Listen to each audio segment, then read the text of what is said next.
أشرف الأنبياء وسيد المرسلين وعلى آله وصحبه أجمعين، أما بعد، فأعوذ بالله من الشيطان الرجيم.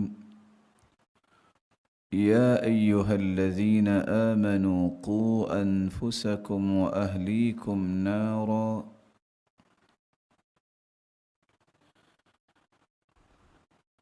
سامعین مکرم، گزشتہ سے پیوستہ ہماری گفتگو ادب و آداب کے متعلق جاری ہے۔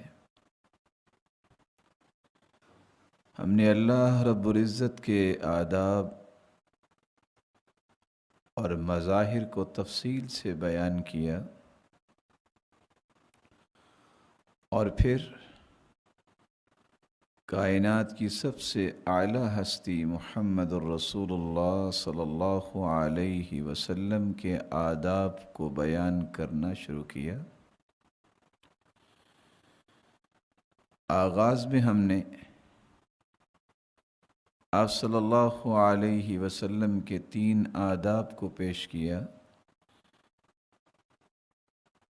کہ مخلوق میں سے جو سب سے اعلیٰ ہستی ہے، اس ہستی پر ایمان لایا جائے اور اس ہستی کے مقام و مرتبے کو پہچانا جائے،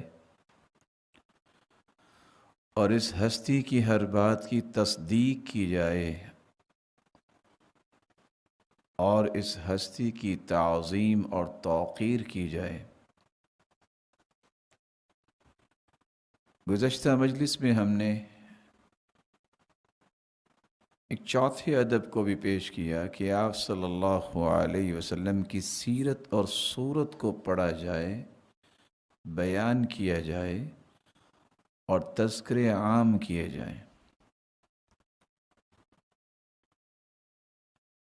اور ایک 5واں ادب بھی ہم نے پڑھا کہ آپ صلی اللہ علیہ وآلہ وسلم سے محبت کی جائے۔ آج کی مجلس میں رسول اللہ صلی اللہ علیہ وسلم کے آداب میں سے ہم 2 ادب پڑھیں گے۔ پہلا ادب آپ صلی اللہ علیہ وآلہ وسلم کی اتباع اور پیروی کی جائے، اور دوسرا ادب آپ صلی اللہ علیہ وسلم کو اپنی زندگی کے جملہ زاویوں میں اسوہ، قدوہ اور نمونہ اور رول ماڈل سمجھا جائے۔ رہی بات پہلے ادب کی کہ آپ صلی اللہ علیہ وآلہ وسلم کی اتباع کی جائے، اس کی پیروی کی جائے، تو یہ ایک مسلمان کی، ایک مومن کی سعادت ہے، دنیا کی سب سے بڑی خوش نصیبی ہے کہ اس کی زندگی رسول اللہ صلی اللہ علیہ وسلم کی اتباع اور پیروی میں گزر رہی ہو۔ اللہ تعالیٰ نے اسی لیے یہ فیصلہ سنایا ہے کہ ہدایت کا ذریعہ اگر کسی کو تلاش کرنا ہے تو وہ تو اللہ کے رسول کی اتباع اور پیروی میں ہی ممکن ہو سکتا ہے۔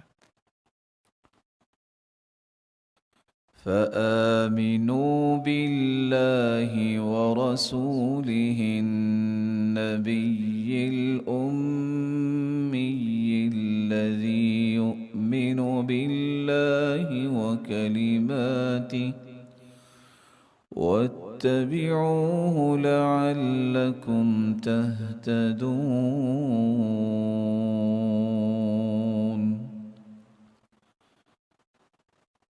اللہ اور اس کے رسول پر ایمان لائیے جو خود اللہ ذوالجلال اور اللہ کے کلمات پر ایمان لاتے ہیں،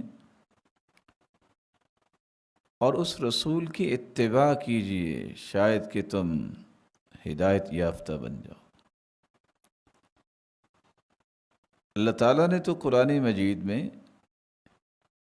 ایک ایسا پیمانہ بیان کر دیا ہے کہ آپ کی اتباع ہی اصل ایمان کو پرکھنے کا یہ آلہ ہے اور پیمانہ ہے۔ وَمَا جَعَلْنَا الْقِبْلَةَ الَّتِي كُنْتَ عَلَيْهَا إِلَّا لِنَعْلَمَ مَن يَتَّبِعُ الرَّسُولَ مِمَّن يَنقَلِبُ عَلَى عَقِبَيْهِ۔ ہم نے یہ جو قبلہ چینج کیا ہے، جہاں اللہ عز و جلال نے اپنی مشیت کے تابع اور اپنے پیغمبر کی خواہش کی تکمیل کے لیے قبلہ چینج کیا، وہاں اللہ عز و جلال فرماتے ہیں ہم یہ بھی جاننا چاہتے ہیں کون ہے جو رسول کی بات کو مانتا ہے، اتباع کون کرتا ہے، اور کون ہے جو قبلہ بدلنے کے بعد اس بات کو تسلیم نہیں کرتا۔ تو اصل مومن وہی ہے جو رسول اللہ صلی اللہ علیہ وآلہ وسلم کی اتباع کو اپنی زندگی کا تھیم بنا لیتا ہے۔ اللہ تعالیٰ نے ایک نوید بھی سنائی کہ اگر کسی شخص کو محبت الہی کی تمنا پیدا ہو جائے اور اس کی خواہش یہ ہو کہ میرے گناہوں کو رب تعالیٰ معاف فرما دے، تو اس کا سب سے آسان طریقہ، سب سے خوبصورت طریقہ کیا ہے کہ وہ اللہ عز و جلال کے محبوب کی اتباع اور پیروی کرے۔ قُلْ إِن كُنتُمْ تُحِبُّونَ اللَّهَ فَاتَّبِعُونِي يُحْبِبْكُمُ اللَّهُ وَيَغْفِرْ لَكُمْ ذُنُوبَكُمْ وَاللَّهُ غَفُورٌ رَحِيمٌ۔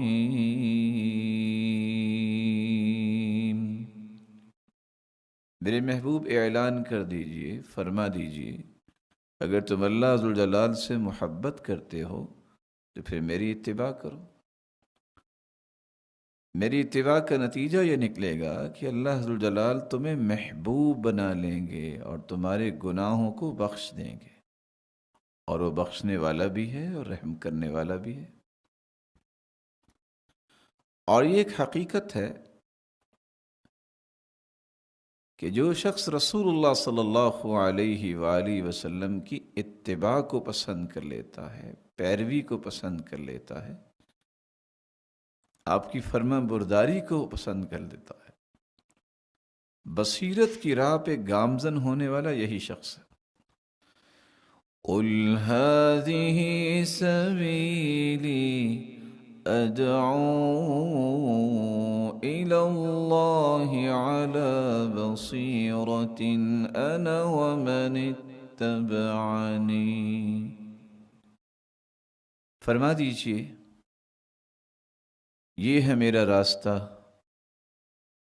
میں اللہ عز و جلال کی طرف اس راستے پہ چلتے ہوئے لوگوں کو بلاتا ہوں، اور یہ کام میں علی وجہ البصیرہ کرتا ہوں، اور یہ مشن، یہ منہج صرف میرا ہی نہیں، میری اتباع کرنے والوں کا بھی یہی مشن اور منہج ہے کہ وہ ہر وقت اس بات کی ہی تڑپ رکھتے ہیں اور توجہ کرتے ہیں کہ مخلوق کو خالق سے کیسے ملایا جائے، کس طرح مخلوق کو خالق کا تقرب حاصل کرنے کی راہیں پیش کی جائیں تاکہ وہ رب تعالیٰ کی رحمتوں کے مستحق بن جائے۔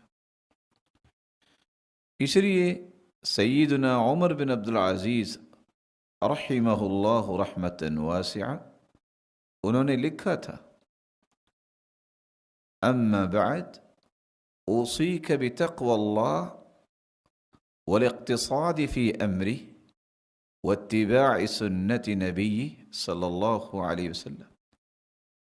میں تمہیں اس بات کی وصیت کرتا ہوں کہ تم اللہ کا تقوی اختیار کرو اور میانہ روی اختیار کرو معاملات میں، اور اللہ کے رسول صلی اللہ علیہ وسلم کی سنت کی اتباع کرو۔ وترك ما أحدث المحدثون بعدما جرت به سنته. آپ صلی اللہ علیہ وسلم کی سنت کی آ جانے کے بعد جو نئی نئی چیزیں گھڑنے والے ہیں ان کی ان باتوں کو بھی تم چھوڑ دو اور ان کو بھی چھوڑ دو. رسول اللہ صلی اللہ علیہ وآلہ وسلم کی اتباع کے بغیر کوئی بھی انسان عمل کرتا ہے اس عمل کی کوئی حیثیت نہیں. حقیقت کے پیمانے میں اس عمل کا کوئی وزن نہیں ہے. اس لیے تو سیدنا حسن بصری رحمۃ اللہ علیہ فرمایا کرتے تھے لا يصح القول الا بعمل. کوئی بھی انسان کا قول یا دعویٰ صحیح نہیں ہوتا جب تک انسان عمل نہیں پیش کرتا. ولا يصح قول وعمل الا بنیہ. کوئی بھی قول و عمل اس قابل نہیں ہوتا کہ اس پر صحت کی مہر ثبت کر دی جائے جب تک اس میں نیت نہ ہو. ولا يصح قول وعمل ونیۃ الا بالسنہ. لیکن کسی بھی قول و عمل اور نیت کو صحت کا سرٹیفکیٹ عطا نہیں کیا جا سکتا. کسی بھی قول و عمل اور نیت کو صحیح قرار نہیں دیا جا سکتا جب تک وہ سنت کے مطابق نہ ہو. یہی وجہ ہے کہ ہم احادیث کی ورق گردانی کریں تو پتہ چلتا ہے کہ صحابہ اور تابعین اور محدثین اعظام کا بنیادی وصف یہ تھا کہ وہ اتباع پہ کبھی کمپرومائز نہیں کرتے تھے. امام ابن تیمیہ رحمۃ اللہ علیہ اس لیے تو فرماتے ہیں من المستقر فی اذہان المسلمین ان ورثۃ الرسل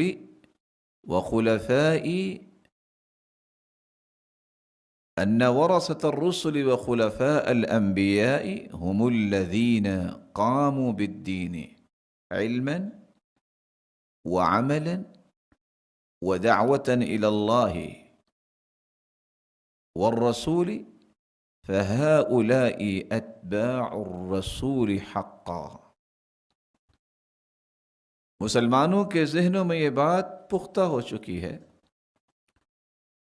کہ انبیاء اور رسل کے جو وارث ہیں جو خلفاء ہیں اصل میں وہ لوگ ہیں جنہوں نے دین کو اختیار کیا علمی اعتبار سے بھی عملی اعتبار سے بھی اور اسی دین کی ہی دعوت دی. اور رسول اللہ صلی اللہ علیہ وسلم جو دین لے کے آئے ہیں ان لوگوں تک پہنچانے کی دعوت اور وہ سعادت حاصل کرنے کے لیے کوشش کرنا. اور حقیقت میں یہی وہ لوگ ہیں جو علمی اور عملی اور پھر شوق کے ساتھ زندگی گزارتے ہیں کہ اللہ کا دین آگے بڑھے. یہی حقیقت میں اللہ ذوالجلال کے پیغمبروں کے حقیقی متبع ہیں. امام رازی بھی فرمایا کرتے تھے مذہبنا اتباع رسول اللہ واصحابہ والتابعین والتمسک بمذہب اہل الاثر. ہمارا مذہب تو یہ ہے کہ ہمیں اللہ کے رسول کی اتباع کرنی ہے، صحابہ کی پیروی کرنی ہے، تابعین کی پیروی کرنی ہے، اور اہل اثر کے مذہب کو ہم نے مضبوطی سے تھامنا ہے. دلائل کے بغیر تو دنیا میں کوئی چیز اپنا وزن نہیں رکھتی. وہ بات جس پر رسول اللہ صلی اللہ علیہ وسلم کی مہر ہو. قرآن مجید کے بعد سب سے اوتھینٹک دلیل جو ہے وہ ہے جو رسول اللہ صلی اللہ علیہ وسلم کی زبان اطہر سے نکلی ہوئی بات، یا آپ کا عمل، یا آپ کا اقرار، یا آپ کا انکار. صحابہ کرام نے رضی اللہ عنہم اسی بات پر تو پہرا دیا. صحیح بخاری اور صحیح مسلم کی روایت ہے، سیدنا انس رضی اللہ تعالی عنہ فرماتے کنت ساقی القوم فی منزل ابی طلحہ وَكَانَ خَمْرُهُمْ يَوْمَئِذٍ فَضِيخ۔ میں ابو طلحہ رضی اللہ تعالی عنہ کے گھر میں اس وقت تک شراب حرام نہیں ہوئی تھی اور میں ہی پلانے والا تھا۔ رسول اللہ صلی اللہ علیہ وسلم نے اعلان کرنے والے کو حکم دیا کہ تم اعلان کر دو، الا ان الخمر قد حرمت، شراب حرام ہوگی۔ ابو طلحہ رضی اللہ تعالی عنہ، ان کے متعلق سیدنا انس فرماتے ہیں کہ مجھے انہوں نے فوراً کہا اخرج فاحرقها، نکلو اور یہ ساری شراب بہا دو۔ فخرجت فحرقتها فجرت في سكك المدینہ، میں نے شراب پکڑی اور بہا دی اور مدینے کی گلیوں میں بہہ رہی تھی۔ دوبارہ اس پہ سوچنے کی ضرورت محسوس نہیں کرتے تھے صحابہ کرام جب اللہ کے رسول کا حکم آ جاتا، دوبارہ اس پہ مشورے کی ضرورت محسوس نہ کرتے۔ یہ لیت و لال کی کہانیاں جو ہیں ان لوگوں کے ہاں ہوتی ہیں جن کے ہاں اللہ کے رسول کی عظمت اور تقدس اور اللہ ذوالجلال کے احکامات کا تقدس نہیں ہوتا اور اللہ کے رسول کی پیروی کی قدر نہیں ہوتی۔ وہ سوچتے ہیں اچھا فلان سے پوچھ دیتے ہیں، اچھا پھر دیکھتے ہیں، اچھا نہیں اس کا اور بھی معنی ہو سکتا ہے۔ یہ سب ان شیطانی اوراق کی باتیں ہیں جس نصاب کو شیطان نے مرتب کیا ہے۔ رحمان نے جو منہج دیا ہے اپنی مخلوق کو وہ یہ ہے کہ نبی کی بات کو حرف آخر مانا جائے۔ ابو سعید انصاری رضی اللہ تعالی عنہ بیان کرتے ہیں، اور یہ کتنی عظیم حدیث ہے کہ صحابہ کرام کے اندر کیا تڑپ تھی۔ صحابی بیان کرتے ہیں کہ رسول اللہ صلی اللہ علیہ وآلہ وسلم نے سنا،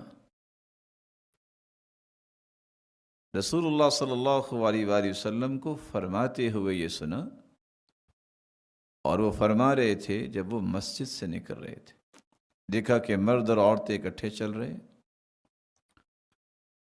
تو آپ نے عورتوں سے مخاطب ہو کر فرمایا استأخرن فإنه ليس لكن أن تحققن الطريق، اے عورتوں پیچھے ہٹ جاؤ، علیکن بحافۃ الطریق، تمہارے لائق نہیں ہے کہ تم راستوں کے درمیان میں چلو، تمہیں چاہیے کہ تم راستوں کے کناروں پہ چلو۔ فكانت المرأة تلتصق بالجدار حتى أن ثوبها لا تتعلق بالجدار، حتى أن ثوبها لا يتعلق بالجدار من لصوقها۔ عورتوں نے جب یہ حکم کیا، عورتوں نے جب یہ حکم سنا، پھر عورتیں کناروں پہ اس طرح چلتی کہ ان کی چادریں دیواروں کے ساتھ الجھ جاتی، من لصوقها به، کیونکہ اس طرح وہ دیواروں کے ساتھ لگ کے چلتی۔ اور آپ صلی اللہ علیہ وسلم کو دوبارہ کہنے کی ضرورت نہیں پیش آئی۔ صحابہ کرام کا مشن یہ تھا، کون سا حکم ہے اللہ کے رسول صلی اللہ علیہ وسلم کا، اس کو ہم پورا کریں گے۔ یہی وجہ ہے صحیح بخاری کی روایت ہے 1610، اور صحیح مسلم کی روایت ہے 3058 کہ سیدنا عمر رضی اللہ تعالی عنہ جب حجر اسود کو بوسہ دے رہے ہیں تو ساتھ یہ الفاظ بولتے ہیں، انی لأعلم انک حجر وانک لا تضر ولا تنفع، میں جانتا ہوں تم ایک پتھر ہو، نہ تم نفع دیتے ہو نہ نقصان دے سکتے۔ لولا انی رأیت رسول اللہ قبلک ما قبلتک، اگر میں نے اللہ کے رسول صلی اللہ علیہ وآلہ وسلم کو بوسہ دیتے ہوئے نہ دیکھا ہوتا تو میں کبھی بوسہ نہ دیتا۔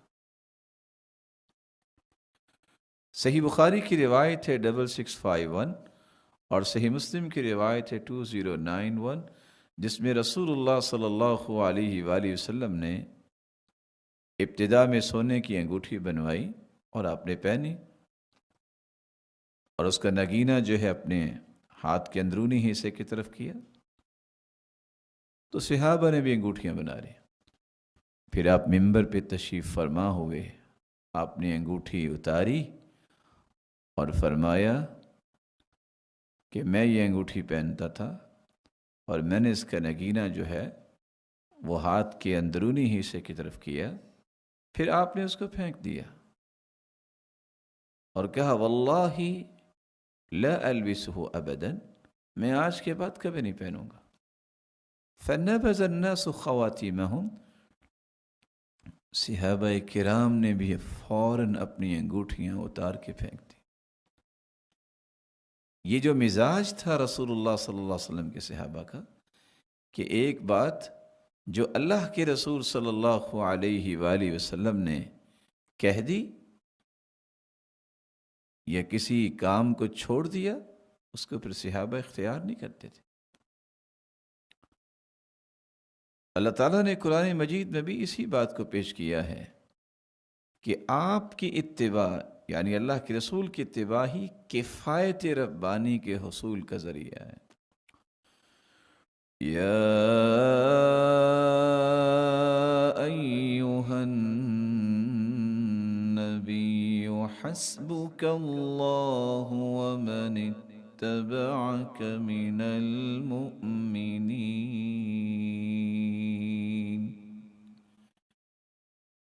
اے نبی اللہ ہی آپ کو کافی ہے، اور مومنوں میں سے وہ بھی جنہوں نے آپ کی اتباع کی۔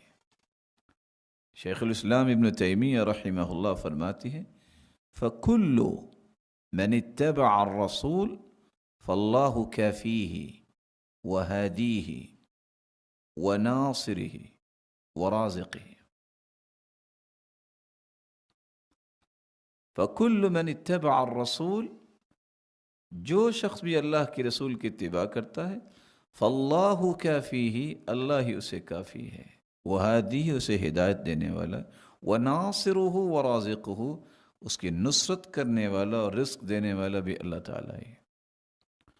اور امام ابن القیم رحمۃ اللہ علیہ فرمایا کرتے تھے والمقصود ان بحسب متابعة الرسول تكون العزة والکفایہ والنصرہ، مقصود یہ ہے کہ کوئی جتنا متبع رسول ہوگا اتنی ہی عزت پائے گا، اتنا ہی اسے اللہ ذوالجلال کافی ہو جائیں گے اور اس کی مدد اور نصرت فرمائیں گے۔ کما ان بحسب متابعته تكون الہدایہ والفلاح والنجاح، اور جتنا کوئی شخص اتباع پہ زندگی گزارے گا اتنا ہی ہدایت یافتہ ہوگا، کامیابی اور نجات اس کا استقبال کرے گی۔ اللہ سبحانہ علق سعادت الدارین بمتابعته، کیونکہ اللہ ذوالجلال نے دنیا اور آخرت کی سعادت کو موقوف کیا ہے تو رسول اللہ صلی اللہ علیہ وسلم کی اتباع کے ساتھ۔ وجعل شقاوت الدارین فی مخالفته، اور دنیا اور آخرت کی بدبختی جو ہے وہ آپ صلی اللہ علیہ وسلم کی مخالفت سے ہوگی۔ فلأتباعه الهدى والأمن والفلاح والعزة والكفاية والنصرة والولاية والتأييد وطيب العيش في الدنيا والآخرة۔ تو جو لوگ اللہ کے رسول کی اتباع کرتے ہیں ایسے متبعین کے لیے اللہ نے ہدایت کی خوشخبری بھی دی، ان کو امن بھی ملے گا، فلاح اور عزت بھی ملے گی، اللہ کافی ہو جائیں گے، ان کی نصرت اور ان لوگوں کا ساتھ اللہ ذوالجلال ان لوگوں کی نصرت اللہ تعالیٰ فرمائیں گے، اور اللہ ذوالجلال انہیں ولایت عطا فرمائیں گے اور ان کی تائید فرمائیں گے، اور زندگی کی رونق انہیں عطا ہوگی اور اخروی رونقوں کے یہ مستحق بنیں گے۔ وَلِمُخَالِفِيهِ الذِّلَّةُ وَالصَّغَارُ وَالْخَوْفُ وَالضَّلَالُ وَالْخِذْلَانُ وَالشَّقَاءُ فِي الدُّنْيَا وَالْآخِرَةِ، اور جو رسول اللہ صلی اللہ علیہ وسلم کے اتباع کو پسند نہیں کرتے، مخالفت کرتے ہیں، نافرمانی کرتے ہیں، ذلت اور رسوائی یہ ان کا مقدر بن جاتا ہے۔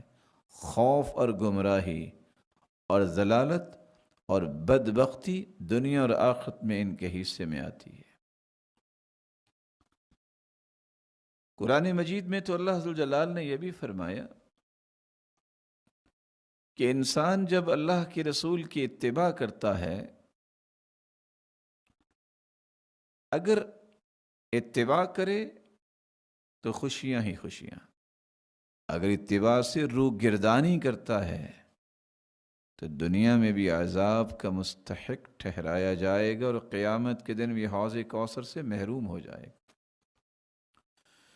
فَلْيَحْذَرِ الَّذِينَ يُخَالِفُونَ عَنْ أَمْرِهِ أَن تُصِيبَهُمْ فِتْنَةٌ أَوْ يُصِيبَهُمْ عَذَابٌ أَلِيمٌ۔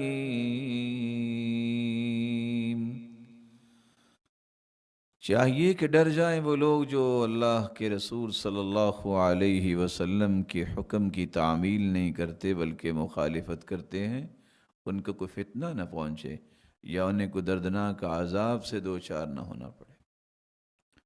صحیح مسلم کی روایت تو ہر شخص کو یاد رہنی چاہیے اور بار بار سنائی جاتی ہے کہ ایک شخص بائیں ہاتھ سے کھانا کھا رہا تھا تو آپ نے فرمایا کل بیمینک، دائیں ہاتھ سے کھاؤ۔ کہتا ہے لا استطیع، میں نہیں کھا سکتا۔ ما منعہ الا الکبر،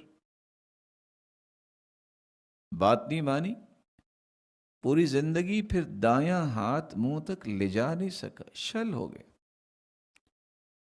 تو اللہ کے رسول کی مخالفت کرنے والے کو دنیا میں ذلت کا ہی سامنا ہوتا ہے، اور رسول اللہ صلی اللہ علیہ وسلم نے بڑے واشگاف الفاظ میں خود بیان کر دیا۔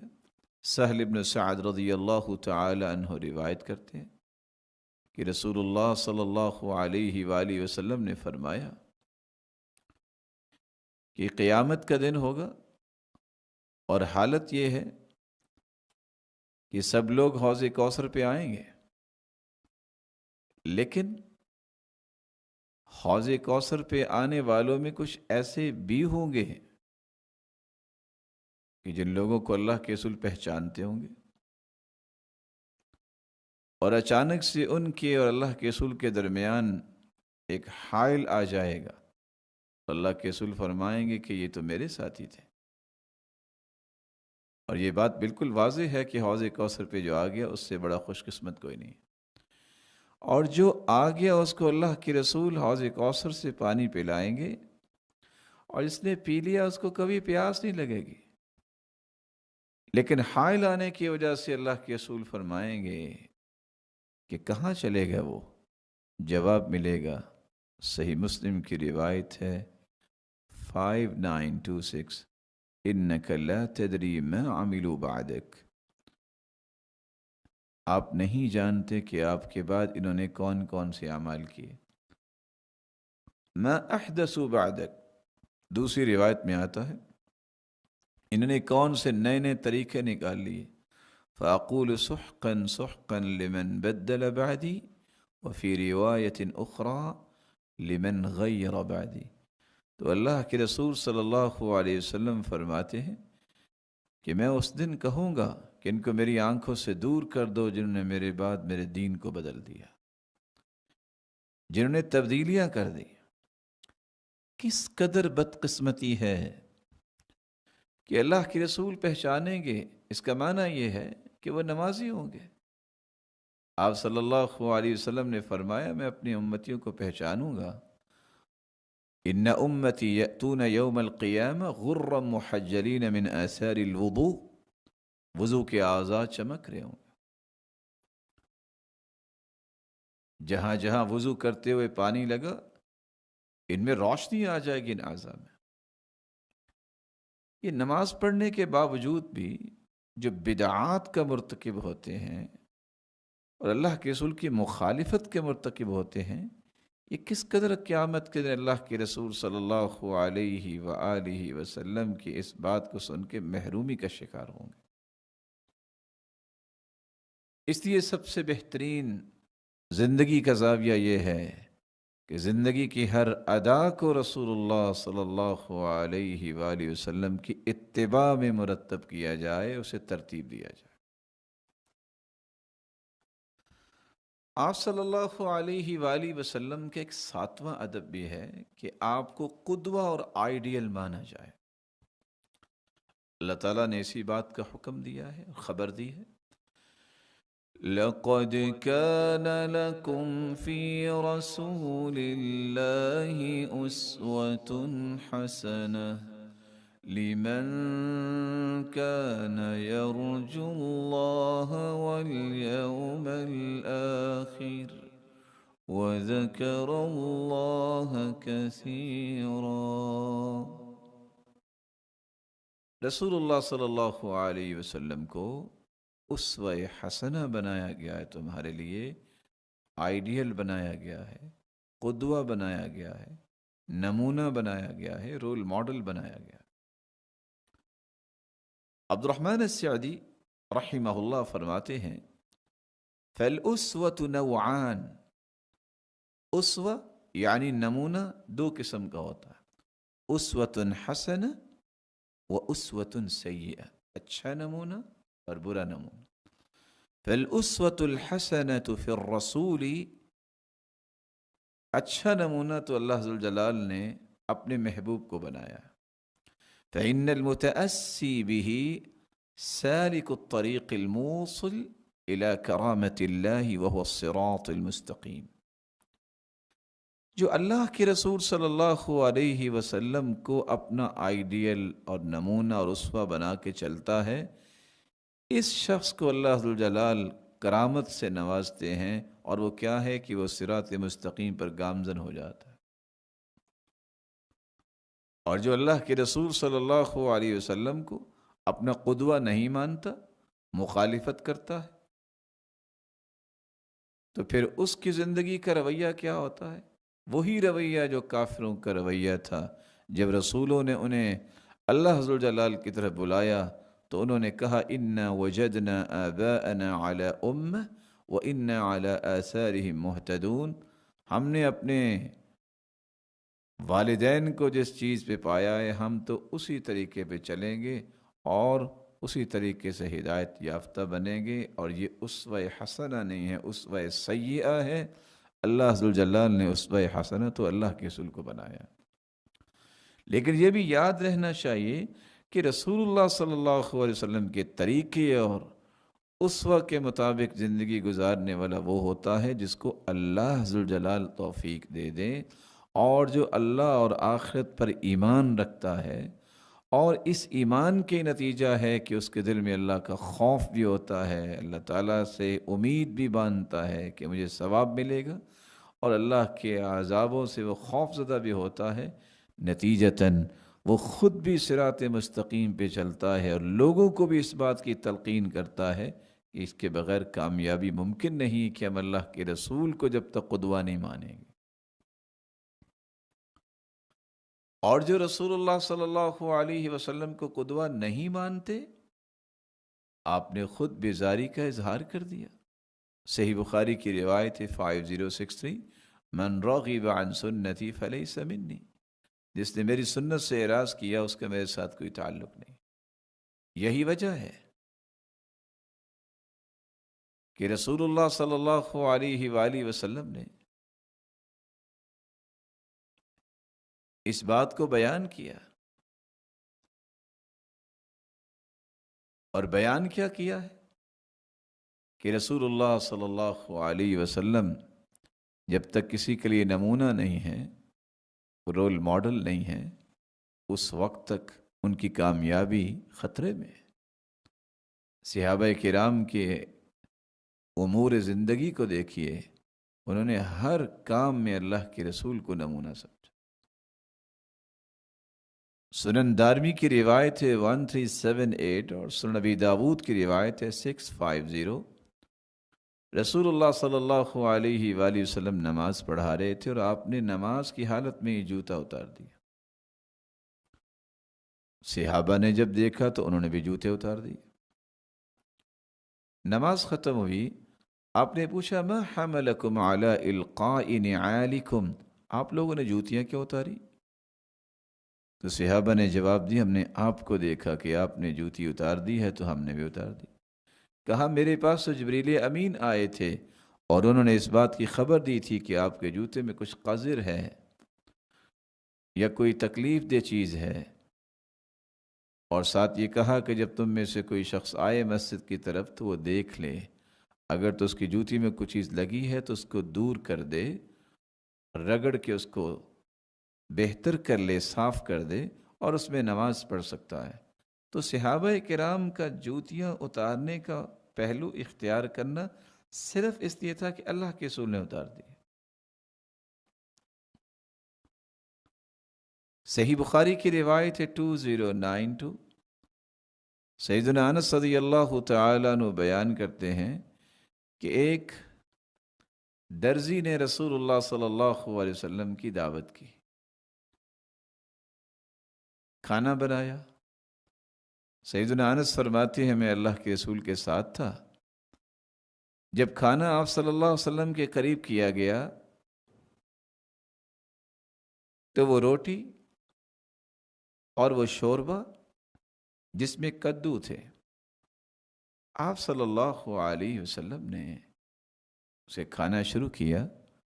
صحابی کہتے ہیں کہ آپ پیالے کے کناروں سے کدو کو تلاش کرتے اور اس کو کھانا شروع کیا۔ اس دن سے میں نے اس سبزی کے ساتھ محبت کرنا شروع کی کہ اللہ کے رسول کی پسندیدہ سبزی تھی۔ کس لیے؟ کیونکہ اللہ کے رسول صلی اللہ علیہ وسلم نے اسے پسند فرمایا۔ معاویہ بن قرہ کو دیکھیے رضی اللہ تعالیٰ عنہ، وہ کہتے ہیں کہ میرے باپ نے مجھے بتایا، روایت سنن ابی داود کی 4082، کہ میں اللہ کے رسول صلی اللہ علیہ وسلم کے پاس پہنچا ایک قافلے میں جو مزینہ کا قافلہ تھا، ہم نے بیعت کی۔ وَإِنَّ قَمِيصَهُ لَمُطْلَقٌ، آپ صلی اللہ علیہ وآلہ وسلم کی قمیض کا جو بٹن تھا لَمُطْلَقُ الْأَزْرَارِ، آپ صلی اللہ علیہ وسلم کی قمیض کا بٹن جو تھا وہ کھلا ہوا تھا۔ خیر میں نے بیعت کی، میں بہت چھوٹا تھا، میں نے آپ صلی اللہ علیہ وسلم کی مہر نبوت کو بھی چھوا، اور وہ کہتے ہیں میں نے اس دن کے بعد معاویہ بن قرہ اور ان کے بیٹے کو دیکھا کہ وہ ہمیشہ یہ بٹن کھول کے رکھتے، سردی ہوتی یا گرمی ہوتی، اور کبھی بھی انہوں نے بٹن بند نہیں کیا، اس لیے کہ رسول اللہ صلی اللہ علیہ وسلم کو انہوں نے ایسے دیکھا۔ امام ابن القیم رحمۃ اللہ علیہ اس لیے فرماتے ہیں وَإِذَا كَانَتْ سَعَادَةُ الْعَبْدِ فِي الدَّارَيْنِ مُعَلَّقَةً بِهَدْيِ النَّبِيِّ صلی اللہ علیہ وسلم، جب دنیا اور آخرت کی سعادت کو اللہ عز و جلال نے آپ صلی اللہ علیہ وسلم کے ساتھ معلق کر دیا ہے، فَيَجِبُ عَلَى كُلِّ مَن نَصَحَ نَفْسَهُ وَأَحَبَّ نِجَاتَهَا وَسَعَادَتَهَا أَن يَعْرِفَ مِنْ هَدْيِهِ وَسِيرَتِهِ مما يخرج به عن الجاهلين به ويدخل به في عداد أتباعه وشيعته وحزبه،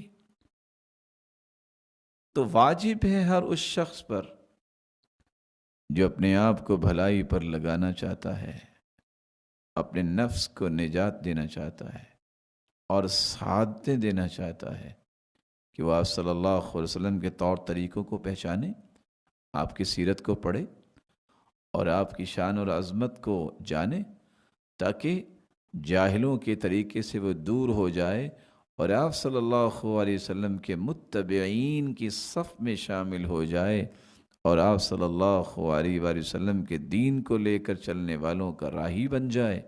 والناس في هذا بين مستقل ومستكثر ومحروم والفضل بيد الله يؤتيه من يشاء والله ذو الفضل العظيم.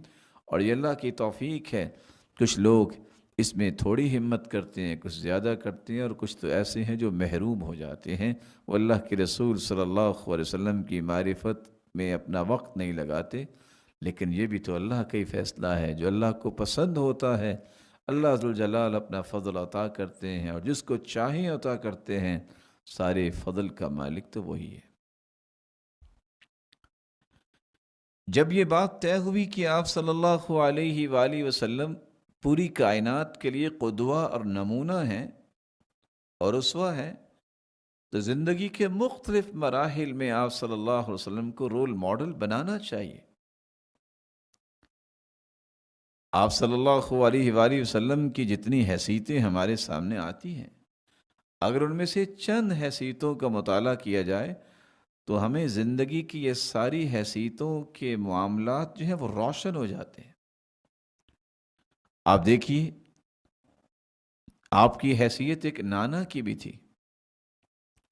سیدنا ابو ہریرہ رضی اللہ تعالیٰ عنہ بیان کرتے ہیں، صحیح بخاری کی روایت 5997، قبل رسول اللہ صلی اللہ علیہ وسلم الحسن ابن علی.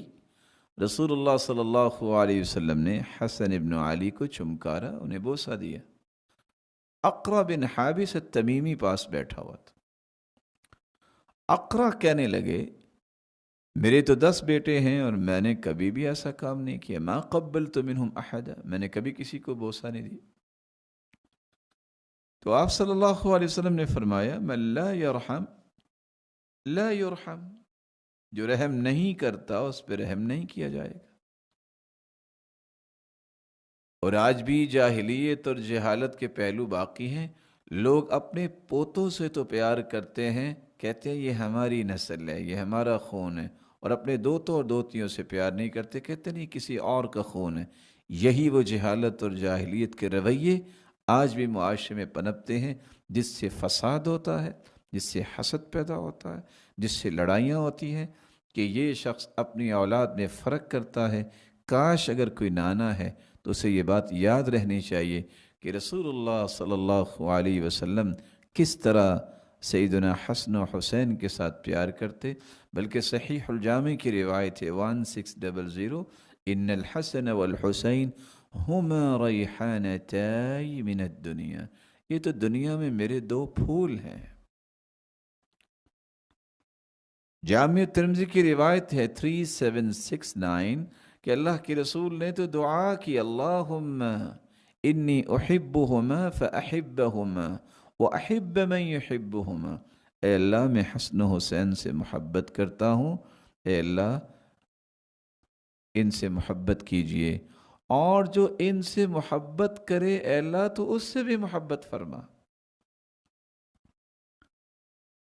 سلسلہ صحیحہ کی روایت ہے 4002، رسول اللہ صلی اللہ علیہ وسلم نماز پڑھ رہے تھے. جب سجدہ کیا تو حسن و حسین آپ صلی اللہ علیہ وسلم کی کمر مبارک پہ آ کے بیٹھ گئے. صحابہ نے چاہا کہ ان کو روکے تو آپ نے اشارہ کیا کہ چھوڑ دو. جب آپ نے نماز پڑھی، ان دونوں کو اپنی گود میں بٹھایا تو فرمانے لگے، من احبنی فلیحب ہذین، جو مجھ سے محبت کرتا ہے نا وہ ان دونوں سے محبت کرے. اور سنن ابن ماجہ کی روایت ہے 143، من احب الحسن والحسین فقد احبنی، جس نے حسن و حسین سے محبت کی اس نے میرے ساتھ محبت کی. ومن ابغضہما فقد ابغضنی، اور جس نے ان دونوں سے نفرت کی اس نے گویا میرے ساتھ نفرت کی.